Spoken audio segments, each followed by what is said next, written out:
This episode of No ME on dysautonomia was recorded in September 2022.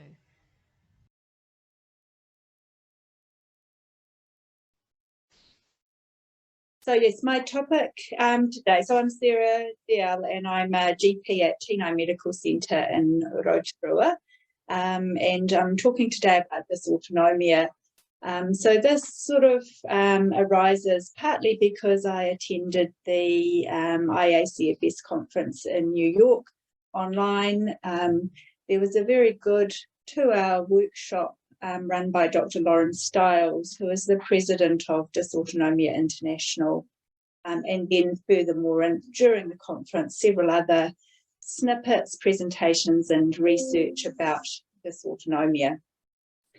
So dysautonomia is a term that we sort of seem to use interchangeably with orthostatic intolerance, POTS and things like that. But actually, dysautonomia is really an umbrella term for a really large number of conditions that cause, all it means is dysfunction of the autonomic nervous system. So it covers a huge number of things. It's common, there's a number of diseases, like Parkinson's disease, where 60% of people with Parkinson's have dysautonomia, likewise diabetes. So it's a bit broader than just talking about orthostatic intolerance and POTS, but I will probably also use the terms a little bit interchangeably. So in the States, October is Dysautonomia Awareness Month, and the colour that they've chosen for dysautonomia is this turquoise colour. So dysautonomia is various different classifications. Some causes of dysautonomia are structural. In other words, there's been damage to the nerve cells, and we see that with diabetes, some small fibre neuropathies, Parkinson's disease, and there are some specific conditions which cause failure of the autonomic nervous system. And then there's functional causes where the nerves are still haven't been damaged, but they're just not working properly, and so you get the symptoms, and we see that with ME/CFS, Ehlers-Danlos, fibromyalgia, long COVID, etc. And there is a little bit of overlap as time goes by. So if you've had functional dysautonomia, that can cause some long-term damage to the nerves. So just briefly, I'm hoping that you know a little bit about orthostatic intolerance or dysautonomia. I'm trying to condense a 2-hour plus workshop and other information into 30 minutes. So hopefully we've got the level right. But briefly, what is the autonomic nervous system? So we know that's really our automatic, how our body controls a lot of functions of our organs and body systems sort of automatically without us knowing anything about it. So for example, when we've been sitting for a while and we stand up, our autonomic nervous system constricts our blood vessels to send more blood up to our heart. Our heart pumps a bit harder and a bit faster to ensure that we've got enough oxygen to our brain. And that all happens without our awareness. And we often talk about the autonomic nervous system in terms of the sympathetic nervous system, that's the fight and flight response, versus the sort of opposite, the parasympathetic nervous system, the rest and relax. And dysautonomia is generally when the parasympathetic nervous system is not functioning well or is overstimulated or overreacting. So as I've mentioned, the autonomic nervous system affects kind of many different parts of our body. It controls our heart, our blood vessels, but also our gut, our immune system, our bladder, our eyes, our pupil reflexes, So it's more than just feeling dizzy and that kind of thing. And so this slide, I've borrowed some of these slides from the Dysautonomia International website, which I've got a list of resources at the end. But the autonomic nervous system, or dysautonomia, can therefore affect and cause a lot of symptoms and of a lot of different organ systems, and it includes it affecting our immune function, connective tissue synthesis, inflammation, and etc. This graph, just to further talk about symptoms, is taken as symptoms associated with people with POTS. So that's one of the subsets of dysautonomia. And there's a pediatric primer that has been put out in June 2022. And as you can see from this graph, a large number of symptoms affecting a large number of different sort of organ systems. And you'll be familiar with the most common symptoms as also being what we see in ME/CFS: dizziness, headaches, fatigue, brain fog, exercise intolerance. So we'll come to that. There's a large overlap. These two slides are just interesting common findings of people with dysautonomia. So this condition on the left, called acrocyanosis, we see commonly in people with POTS. When they stand up or their legs are hanging down, they get this purple-blue discoloration of their limbs or lower limbs.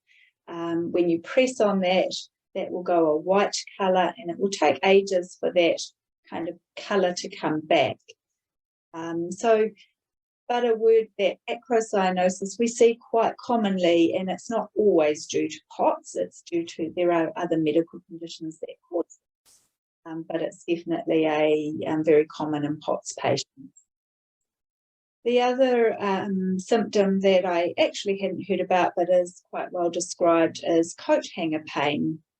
And 93% of patients with POTS have coat hanger pain, which is pain in the back of the skull, down the sides of the neck. And for it to be sort of dysautonomic related coat hanger pain, it's when you've been upright for a while, and particularly it's alleviated by lying down. And also, I guess, needs to be differentiated from other causes of head and neck pain, but this is very common in POTS. So what's the relevance of dysautonomia when we're talking about ME/CFS? So first of all, this was first noted and described by Dr. Peter Rowe and Dr. Hugh Calkins from Johns Hopkins University in 1995. This link that lots of people with ME/CFS also had dysautonomia.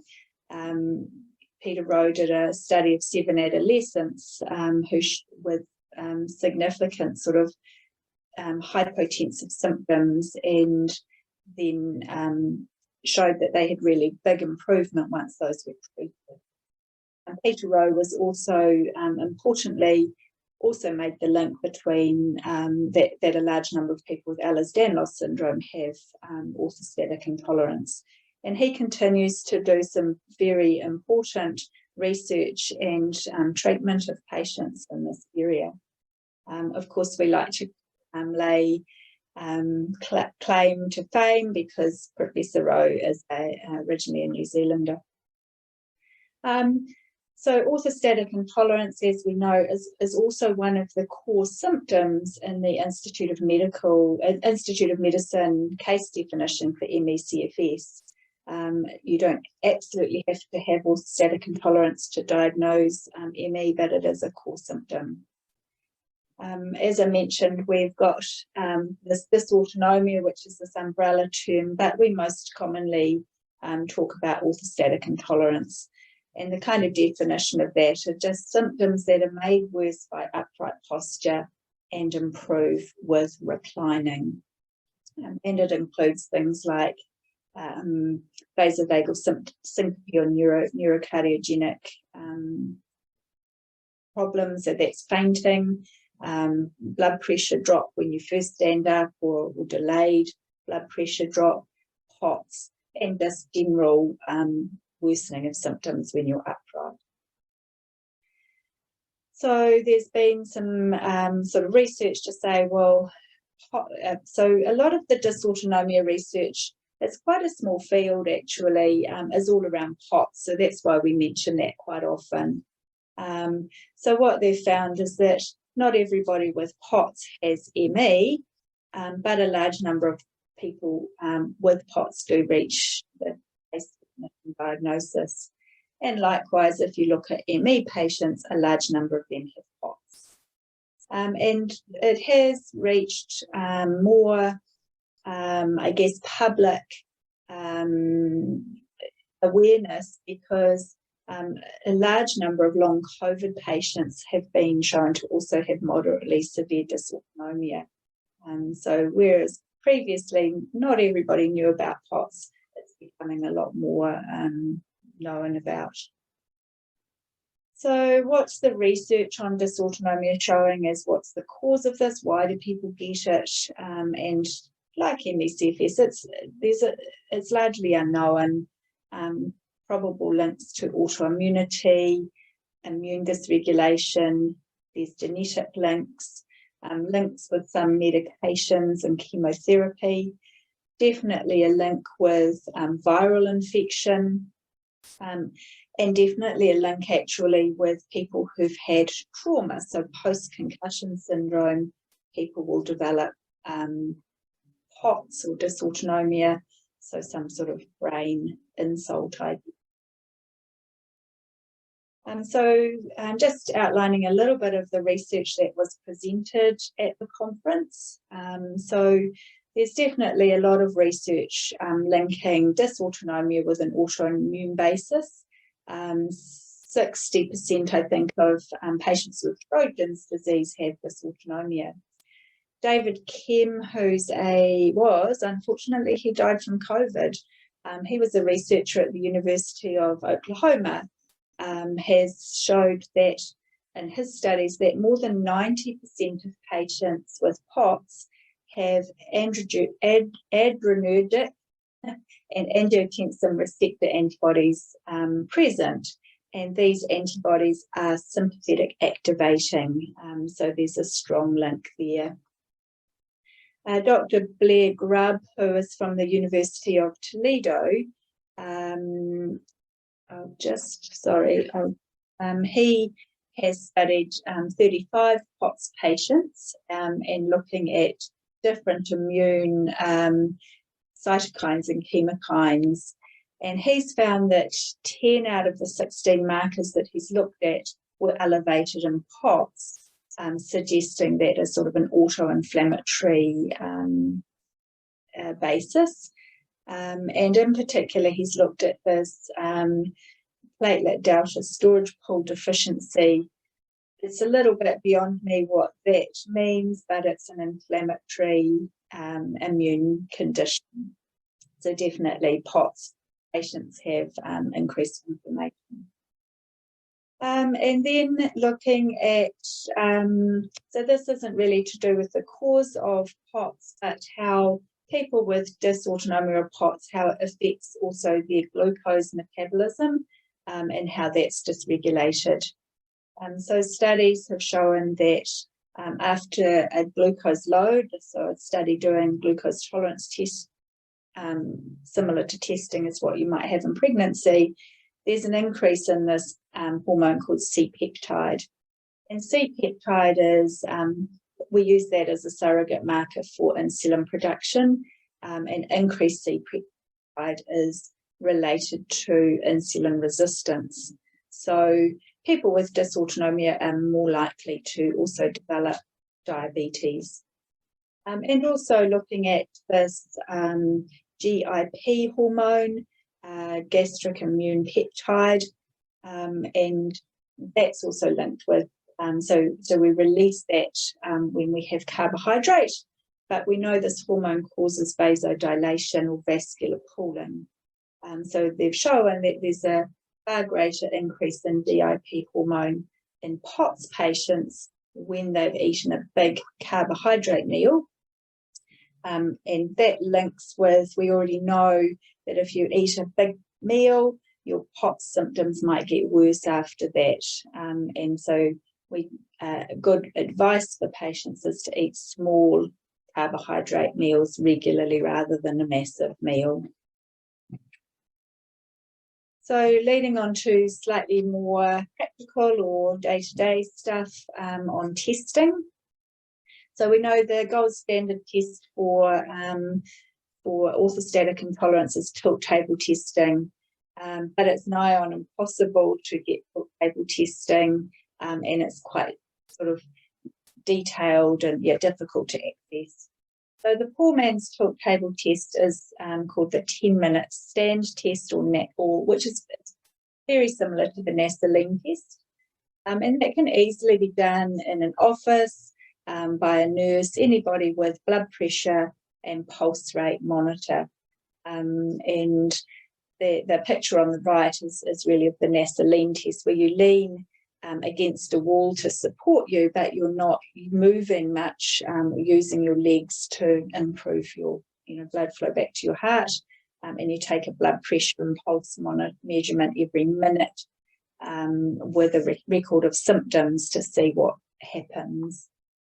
So that is a really useful test, and there's a good description and YouTube videos of these on the Lucinda Bateman's website page, batemanhorncentre.org.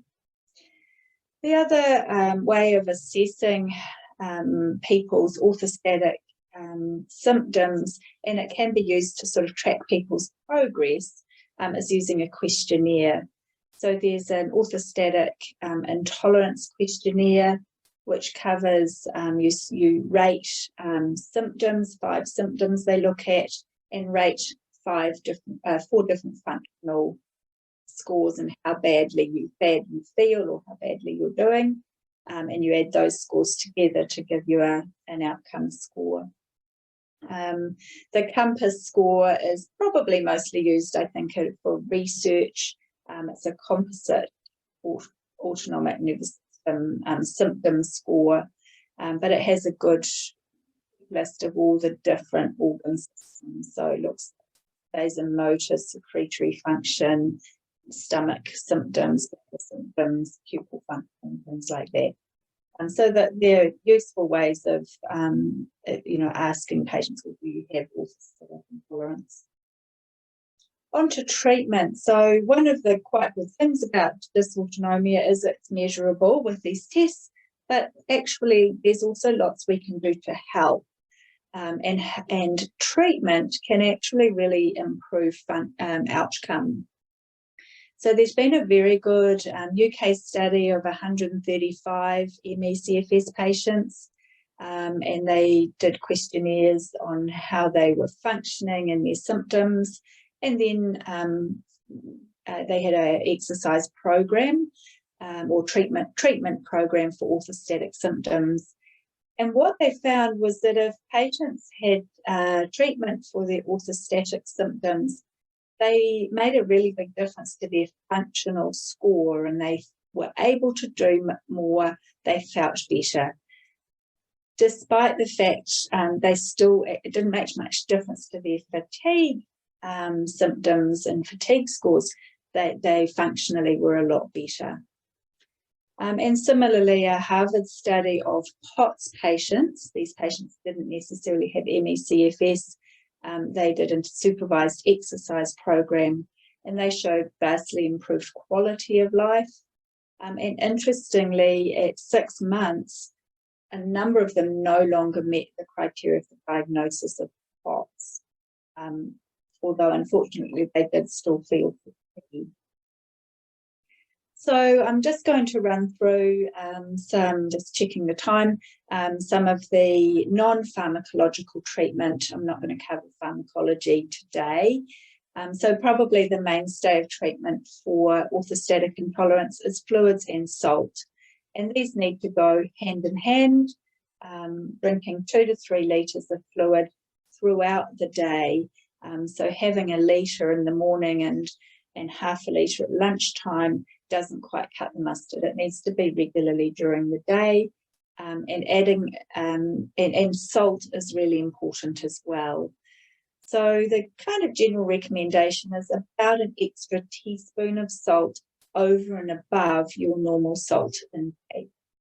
There's some good information on the Dysautonomia International website about how to get salt into your diet without it tasting disgusting all the time, soups and things like that.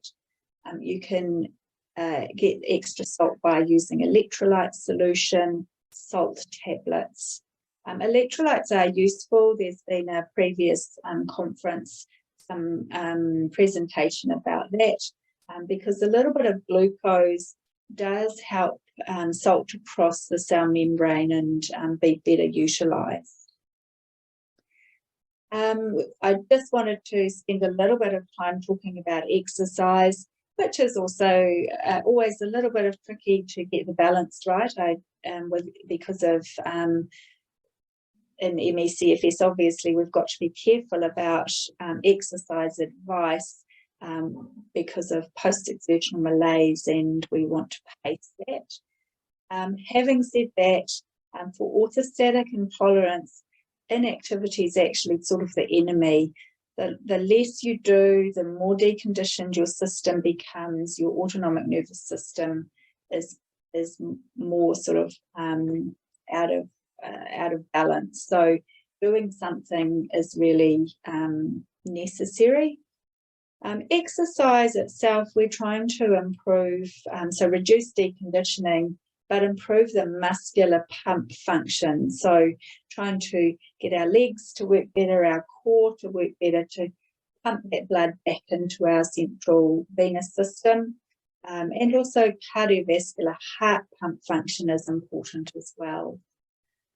Exercise can be helped by, making sure you're well hydrated prior to exercise, cold water so you're not overheating, wearing compression garments, and then afterwards, if necessary, lying down, elevating your feet and rehydrating, so sort of counteracting any effects of being upright and exercising.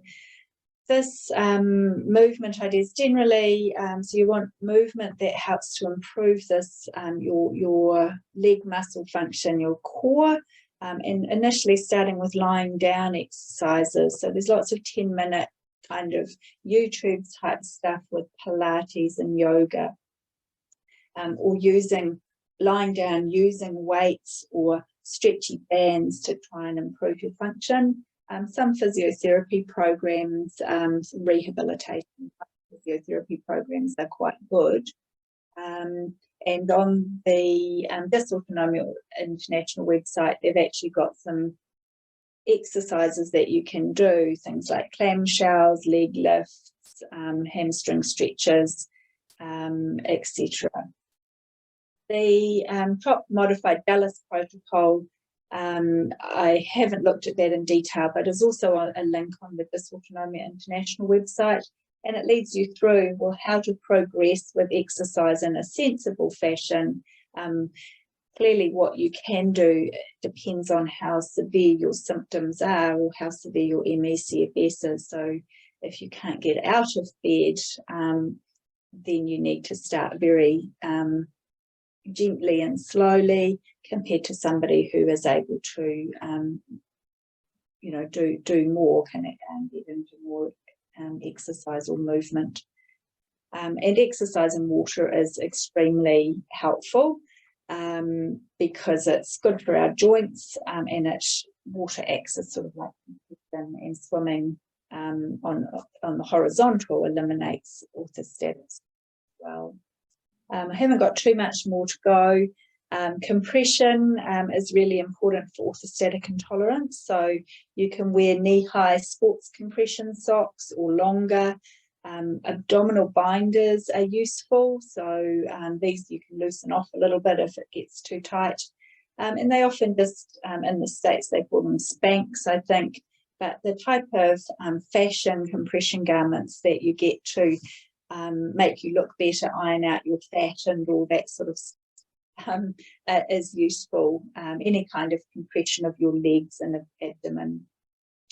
And also trying to prevent triggers for orthostatic intolerance, so avoiding getting overheated, sitting down for too long or standing up for too long, and we've mentioned prolonged bed rest.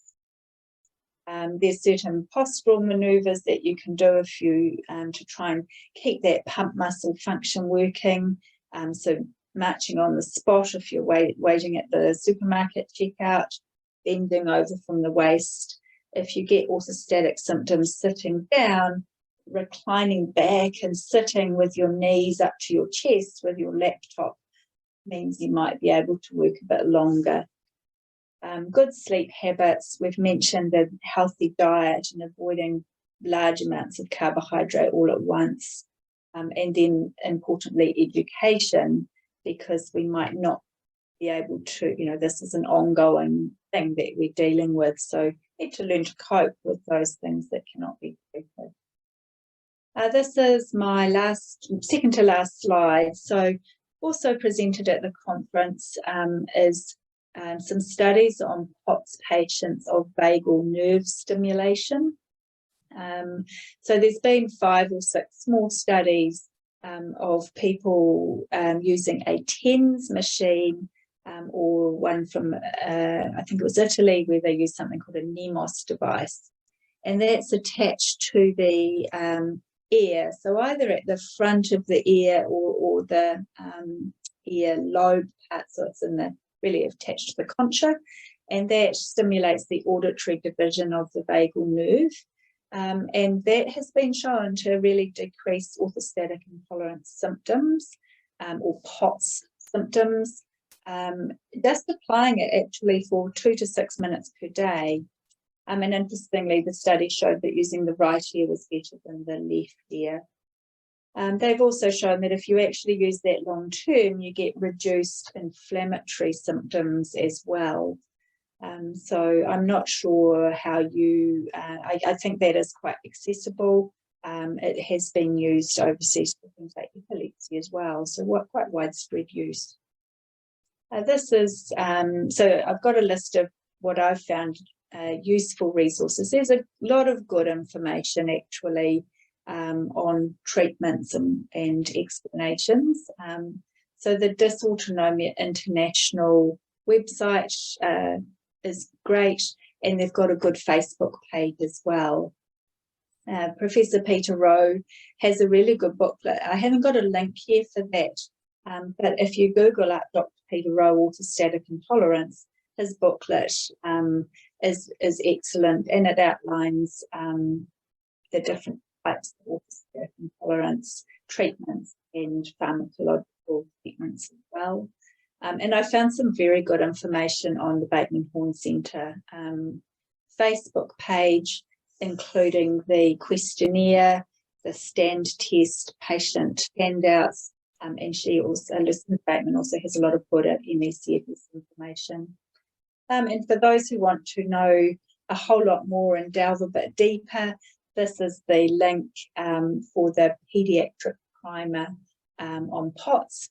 It's on paediatrics, it's mostly around adolescent information and treatment. There you go.